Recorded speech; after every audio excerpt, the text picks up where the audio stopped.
ഒരു നടനെ മനസ്സിൽ കണ്ട് ഒരു സ്ക്രിപ്റ്റ് എഴുതുന്നു. ആ നടൻ്റെ ഡേറ്റ് കിട്ടാതെ മറ്റൊരു നടൻ്റെ അടുത്ത് പോകുന്നു. അതും നടക്കുന്നില്ല. അവസാനം മറ്റൊരു നടൻ്റെ അടുത്ത് പോകുന്നു. ആ ഒരു സിനിമ സംഭവിക്കുന്ന സിനിമ സൂപ്പർ ഹിറ്റ് ആവുന്നു. ആ നടന് നാഷണൽ അവാർഡ് കിട്ടുന്നു. ഇങ്ങനെ കുറേ പ്രത്യേകതകളൊക്കെ ഉള്ള ഒരു സിനിമ, നിങ്ങളെല്ലാവരും കണ്ടിട്ടുള്ള സിനിമ തന്നെയാണ്. എന്നാലും ആ ഒരു സിനിമയെക്കുറിച്ചിട്ടുള്ള കുറച്ച് രസകരമായിട്ടുള്ള കഥകളാണ് ഇന്ന് ഞാൻ നിങ്ങളോട് ഡിസ്കസ് ചെയ്യാൻ പോകുന്നത്. ബ്രഹ്മാണ്ഡ സിനിമകളുടെ സംവിധായകൻ എന്നൊക്കെ പറഞ്ഞു കഴിഞ്ഞാൽ ആദ്യം വരുന്ന ഒരു പേര് ശങ്കറിൻ്റെ തന്നെയായിരിക്കും. ഇപ്പോൾ കുറച്ച് എന്താ പറയുക ക്ഷീണത്തിലൊക്കെ ആണെങ്കിലും ഒരു കാലത്ത് ശങ്കർ എന്നും എന്താ പറയുക ഒരു ശങ്കർ തന്നെയായിരുന്നു. അപ്പോൾ ശങ്കറിൻ്റെ എന്താ പറയുക, ശങ്കർ പേരെടുത്ത ഒരു സിനിമ, ശങ്കറിൻ്റെ ആദ്യത്തെ ഒരു സിനിമയോടുകൂടി തന്നെ ഒരു വലിയൊരു പേരെടുത്തിട്ടുണ്ട്. അപ്പോൾ അതൊരു ജെന്റിൽമാൻ എന്ന് പറഞ്ഞ സിനിമ. ജെന്റിൽമാൻ കഴിഞ്ഞിട്ട് ശങ്കർ ശരിക്കും ഒരു സ്ക്രിപ്റ്റ് എഴുതിയിരുന്നു. അത് പെരിയ മനുഷ്യൻ എന്നായിരുന്നു ആ ഒരു സിനിമയ്ക്ക് ഇട്ട പേര്. അതന്ന് രജനീകാന്തിനെ വെച്ചാണ് അന്ന് ശങ്കർ പ്ലാൻ ചെയ്തത്. ഇപ്പോൾ രജനീകാന്തിൻ്റെ അടുത്ത് അപ്രോച്ച് ചെയ്യുന്നു, പക്ഷേ അത് പല കാരണങ്ങൾ കൊണ്ട് അത് സംഭവിച്ചില്ല. ഇതിൻ്റെ ഇടയ്ക്ക് കാതലൻ എന്ന് പറയുന്ന ഒരു സിനിമയൊക്കെ സംഭവിച്ചു. ഇങ്ങനെ പെരിയ മനുഷ്യൻ കൊണ്ട് ഇങ്ങനെ ആ ഒരു സബ്ജക്റ്റൊക്കെ മനസ്സിൽ കൊണ്ട് നടക്കുകയാണ്. അപ്പോൾ രജനീകാന്തിൻ്റെ ഡേറ്റ് കിട്ടാതെ പിന്നെ അന്ന് ഡോക്ടർ രാജശേഖർ എന്ന് പറയുന്ന തമിഴിലൊക്കെ അഭിനയിച്ചിട്ടുണ്ട്. തെലുങ്കിലൊരു വലിയൊരു സ്റ്റാറാണ്. 90s ഒരുപാട് സിനിമകളൊക്കെ ചെയ്തിട്ടുണ്ട്. ഇപ്പോഴും അധികം സിനിമകളൊക്കെ ചെയ്യുന്നുണ്ട്. അപ്പോൾ രാജശേഖറിനെ വെച്ചിട്ട് ചെയ്യുന്നു. അതായത് അതിലൊരു അച്ഛൻ മകൻ ക്യാരക്ടർ. അപ്പോൾ രാജശേഖർ അച്ഛൻ മകനായിട്ട് നാഗാർജുനയോ അങ്ങനെയുള്ള ഏതെങ്കിലും അന്നത്തെ ഒരു യുവ നിരയിൽ നിൽക്കുന്ന ഒരു നടനെ ആലോചിച്ചിട്ടൊക്കെ പ്ലാൻ ചെയ്തു. പക്ഷേ അതും ഒന്നും സംഭവിച്ചില്ല. അങ്ങനെ ആ സ്ക്രിപ്റ്റ് കൊണ്ട് ശങ്കർ നമ്മുടെ കമലഹാസൻ്റെ അടുത്ത് എത്തുന്നു. അങ്ങനെ കമലഹാസൻ്റെ അടുത്ത് എത്തി ആ ഒരു പ്രൊജക്റ്റ് ഓണാവുന്നു. അച്ഛൻ വേഷം മകൻ വേഷം കമലഹാസൻ ചെയ്യാമെന്ന് നിൽക്കുന്നു. ആ ഒരു സിനിമയാണ് നമ്മൾ ഇന്നും ഓർക്കുന്ന ഇന്ത്യൻ. കമലഹാസൻ്റെ അടുത്ത് ആദ്യം പോകുമ്പോൾ കമലഹാസന് അന്നൊരു താല്പര്യക്കുറവുണ്ടായിരുന്നു. കമലം ഇതുപോലത്തെ ഒരു വേഷമൊക്കെ മുമ്പും കമലഹാസൻ ചെയ്തിട്ടുണ്ട്. ഈ അച്ഛൻ മകൻ ഒരു കോൺഫ്ലിക്റ്റ്, എന്താ പറയുക, ചെറിയൊരു കോൺഫ്ലിക്റ്റും കാര്യങ്ങളും അല്ലെങ്കിൽ അങ്ങനെയുള്ള ഒരു സാധനം ഉണ്ടല്ലോ. നമുക്കറിയാം, ആ ഒരു സിനിമ കണ്ടവർക്ക് അറിയാം. അവസാനം ആ ഒരു ക്യാരക്ടർ മകനെ കൊല്ലുന്ന ഒരു ക്യാരക്ടറൊക്കെയാണ് അതിൻ്റെ ഒരു ക്യാരക്ടർ. അതായത് അദ്ദേഹം അനീതിക്കെതിരെ പോരാടുന്ന ഒരു ക്യാരക്ടറാണ് അതിൽ കമൽഹാസൻ്റെ ക്യാരക്ടർ. പക്ഷേ അവസാനം എന്താ പറയുക, ഒരുവിധം കമൽഹാസനെ കൺവിൻസ് ചെയ്യിപ്പിച്ചു, ആ ഒരു സിനിമ ചെയ്തു. അപ്പോൾ നമുക്കറിയാം ആ ഒരു സിനിമയ്ക്ക് വേണ്ടി അന്ന് ശങ്കർ അന്ന് എല്ലാം ബ്രഹ്മാണ്ഡ സിനിമകൾ അന്നും ചെയ്യുന്നതാണ്. അന്ന് ഇപ്പോൾ എന്താ പറയുക, അതുവരെയുള്ള തമിഴ് സിനിമകളുടെ എല്ലാ ബഡ്ജറ്റിൽ റെക്കോർഡൊക്കെ ബ്രേക്ക് ചെയ്ത് ഭയങ്കരമായിട്ട് ബഡ്ജറ്റിൽ വലിയ ക്യാൻവാസിൽ സിനിമകളൊക്കെ ചെയ്യുന്ന ഒരു വ്യക്തിയാണ് ശങ്കർ.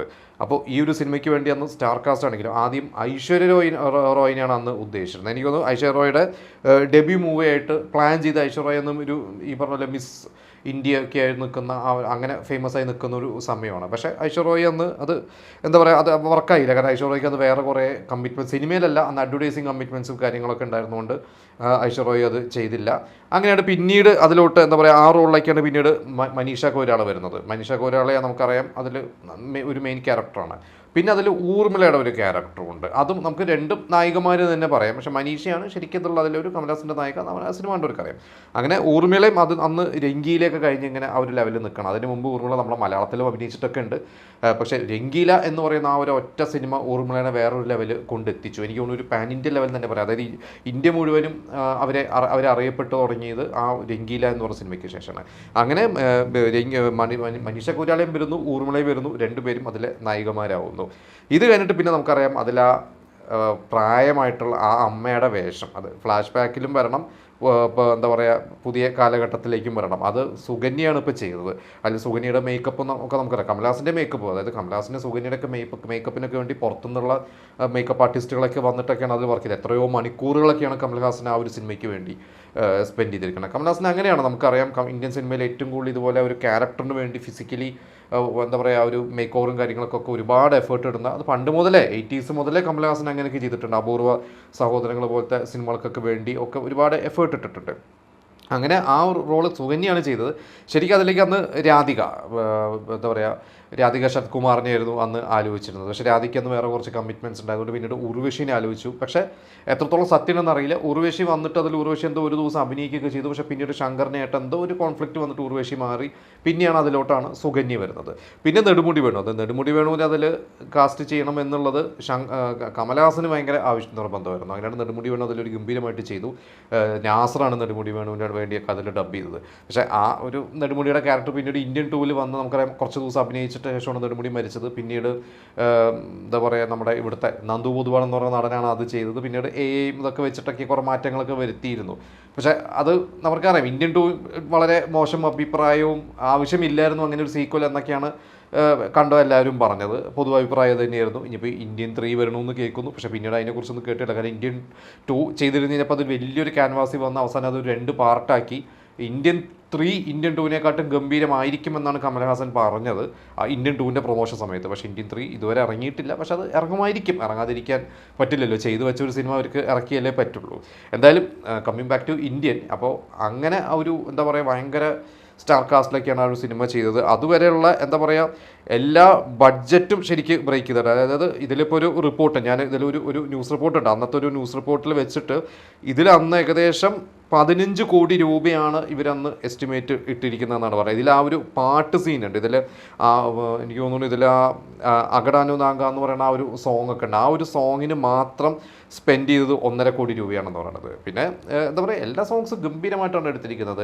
റഹ്മാൻ്റെ സോങ്സ് ഒക്കെയാണ് അന്നൊക്കെ ശരിക്കും എന്താ പറയുക റഹ്മാൻ്റെ ഒരു പ്രതാപ കാലം എന്ന് തന്നെ പറയാം. അതേപോലത്തെ റഹ്മാൻ്റെ ഏത് പാട്ട് ചെയ്ത് കഴിഞ്ഞാലും ഹിറ്റാണ്.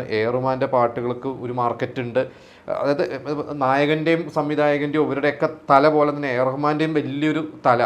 റഹ്മാൻ്റെ എന്താ പറയുക ആ ഒരു പോസ്റ്ററിൽ പലപ്പോഴും യുവതാരങ്ങളാണെങ്കിൽ അവരെക്കാട്ടും വലിയ തലയായിരിക്കും റഹ്മാൻ. പണ്ട് ഇളയരാജയുടെ ഒക്കെ അങ്ങനെ ഉണ്ടായിട്ടുണ്ട്. ഇന്നിപ്പോൾ അത് അനിരുദ്ധ് വരെയൊക്കെ എത്തി നിൽക്കുന്നു. നമുക്കറിയാം ഒരു അനിരുദ്ധിൻ്റെ മ്യൂസിക് എന്നൊക്കെ പറയുമ്പോൾ എന്താണ് ആ ഒരു ബിസിനസ് എന്നുള്ളത്. അതേപോലെ തന്നെയായിരുന്നു റഹ്മാൻ അന്ന്. പിന്നെ ഈ ഒരു സിനിമയിൽ വളരെ രസകരമായിട്ടുള്ള കാര്യം വെച്ചാൽ ഇതിൽ മനീഷ കൊയ്രാളയും ഊർമിളയും ഇവർ രണ്ടുപേർക്കും ഡബ് ചെയ്തത് നമുക്ക് ഏറെ പ്രിയപ്പെട്ട എന്താ പറയുക ഇവരെക്കാട്ടൊക്കെ സീനിയർ ആയിട്ടുള്ള 2 ആർട്ടിസ്റ്റുകളാണ്. അതായത് മനീഷ കൊയ്രാളയ്ക്ക് ഡബ് ചെയ്തത് രോഹിണിയാണ്. രോഹിണി പിന്നീട് ഒരുപാട് പേർക്ക് ഡബ് ചെയ്തിട്ട് നല്ല അറിയപ്പെടുന്ന ഡബ്ബിംഗ് ആർട്ടിസ്റ്റാണ്. അവർ നല്ലൊരു അഭിനേത്രിയാണ്, അതിനോടൊപ്പം തന്നെ മികച്ച ഡബ്ബിംഗ് ആർട്ടിസ്റ്റും കൂടിയാണ്. എനിക്കൂടെ ഐശ്വര്യയ്ക്കൊക്കെ രാമനിലൊക്കെ ഡബ് ചെയ്തിട്ടുള്ള രോഹിണിയാണ്. പിന്നെ ഊർമിളയ്ക്ക് ഡബ് ചെയ്തത് ഭാനുപ്രിയയാണ്. അപ്പോൾ അത് ഭയങ്കര രസകരമായിട്ടുള്ള ഒരു എന്താ പറയുക ഒരു കൗതുകം തന്നെയാണ്. കാരണം അറിയപ്പെടുന്ന 2 നായികന്മാർ പിന്നെ അവരെക്കാട്ടും ജൂനിയർ ആയിട്ടുള്ള 2 നായികന്മാർക്ക് വേണ്ടി ഡബ് ചെയ്യുക എന്ന് പറയുന്നത്. കാരണം ഇവർക്ക് ഭാഷ ഇപ്പോൾ ഊർമിളയുടെ മനുഷ്യല്ല അവരുടെ ഒന്നും തമിഴ് അത്ര ഫ്ലുവൻ്റ് അല്ലാത്തത് കൊണ്ട് എന്താ പറയുക ഇവരുടെ വോയിസ് കുറച്ചുകൂടി നല്ല സ്ഫുടമായിട്ടുള്ള വോയിസ് ആവശ്യം തന്നെയാണ്. ആ ഒരു ക്യാരക്ടർ നമുക്ക് ഒരു ഫീൽ കിട്ടാനൊക്കെ പലപ്പോഴും ഡബ്ബിങ് മോശമാവുമ്പോൾ അന്യഭാഷയിലെ നടിമാർ വരും. നമ്മൾ മലയാളത്തിലാണെങ്കിൽ കൂടി ഡബ്ബിങ് മോശമാകുമ്പോൾ നമുക്കതൊരു വല്ലാത്തൊരു മോശം നിൽക്കുന്ന പോലെ ഫീൽ ചെയ്യാറുണ്ട്. എന്തായാലും ഈ ഒരു സിനിമ 96 സമ്മർ വെക്കേഷനിൽ ഒരു മെയ് സീസണിൽ ഇറങ്ങിയത്. എനിക്ക് തോന്നുന്നു അത് കേരളത്തിലും 100 ദിവസത്തിന് മുകളിലൊക്കെ ആ ഒരു സിനിമ ഓടിയിട്ടുണ്ട്. കുറേ എന്താ പറയുക എല്ലാ സെൻറ്റേഴ്സിലും ഒരുപാട് ഓടിയതാണ്. അന്ന് ആ വർഷം തന്നെയാണ് അവേഷൻ മൂവിയും ഇറങ്ങിയത്. രണ്ടും ഇവിടെ നല്ല എന്താ പറയുക വിജയം തന്നെയായിരുന്നു. ഈ ഒരു സിനിമയ്ക്ക് ഒരുപാട് പുരസ്കാരങ്ങൾ കിട്ടിയിട്ടുണ്ട്. നേരത്തെ പറഞ്ഞ പോലെ കമലഹാസന് നാഷണൽ അവാർഡ് ബെസ്റ്റ് ആക്ടർ കിട്ടിയിട്ടുണ്ട്. പിന്നെ തോട്ടധരണിക്ക് അന്ന് ബെസ്റ്റ് ആർട്ട് ഡയറക്ടർ അവാർഡ് കിട്ടി. പിന്നെ അതിൽ ബെസ്റ്റ് എഫക്ട്സ് സ്പെഷ്യൽ എഫക്ട്സിന് ST വെങ്കി എന്ന് പറഞ്ഞാൽ ഇവർക്കും ഇങ്ങനെ 3 നാഷണൽ അവാർഡാണ് കിട്ടിയത്. പിന്നെ സ്റ്റേറ്റ് അവാർഡും കിട്ടിയിട്ടുണ്ട്. കമലഹാസന് സ്റ്റേറ്റ് അവാർഡ് കിട്ടി. AM രറ്റത്തിന് ബെസ്റ്റ് സിനിമ അതായത് ബെസ്റ്റ് ഫസ്റ്റ് പ്രൈസ് അതായത് ബെസ്റ്റ് ആദ്യത്തെ സിനിമ രണ്ടാമത്തെ സിനിമ അങ്ങനെയൊക്കെ സ്റ്റേറ്റ് അവാർഡ് കൊടുക്കാറുണ്ട്. അതിൽ ബെസ്റ്റ് സിനിമയ്ക്ക് അതിൻ്റെ നിർമ്മാതാവ് AM രറ്റന് കിട്ടി. പിന്നെ ഫിലിം ഫെയർ അവാർഡും കിട്ടിയിട്ടുണ്ട്. ഇതേപോലെ തന്നെ ബെസ്റ്റ് ആക്ടറും ബെസ്റ്റ് എന്താ പറയുക ബെസ്റ്റ് സിനിമയ്ക്കുള്ള അവാർഡ് കിട്ടിയിട്ട് ഈ സിനിമ ശരിക്ക് എന്താ പറയുക നമ്മൾ എനിക്ക് തോന്നുന്നു ഈ ഇന്ത്യൻ 2 ഇറങ്ങുന്നതിന് മുമ്പ് ഇത് വീണ്ടും റിലീസ് ചെയ്തിരുന്നു. അന്ന് എനിക്ക് തോന്നുന്നു 2024 ഇത് റിലീസ് ചെയ്തപ്പോൾ 600 സ്ക്രീനിൽ വേൾഡ് വൈഡ് റിലീസ് ചെയ്തത്. പണ്ട് അത്രയൊന്നും ഇല്ല നമുക്കറിയാം. പക്ഷേ പിന്നീട് വന്നു കഴിഞ്ഞപ്പോൾ അത് വേൾഡ് വൈഡ് 600 സ്ക്രീനിൽ അത് വീണ്ടും റിലീസ് ചെയ്തിട്ടുണ്ട്. അത് കുഴപ്പമില്ലാതെ ഓടിയെന്ന് തോന്നുന്നു. പക്ഷേ ഈ ഒരു ഇന്ത്യൻ 2വിന് മുന്നോടിയായിട്ടാണ് അവരത് ഇറക്കിയിരുന്നത്.